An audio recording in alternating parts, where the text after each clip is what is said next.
Turiu Ford Focuso pirmo stebulę. Noriu padaryti efektyvesnius priekinius stabdžius. Niuansas yra toksai, kad pirmo Ford Focuso apkaba, pasaga eina kartu su stebulė, tad mes didinti disko negalim.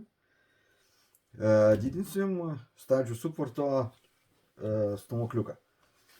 Originalus stūmokliukas eina 53 mm.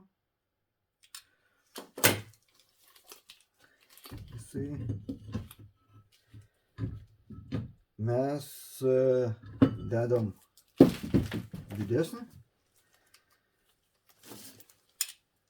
57 mm. Stabdžių suportą. Jisai pilnai tinka, tik tai gaunasi niuansas toksai, kad jau mažesnių nei 15 ratų neuždėsite. Kaladėlės išlieka tos pačios, kurios buvo naudojamos ir su senais suportais. Tad jeigu norit patobulinti savo stabdžių suportą, kreipkitės, galiu padėti.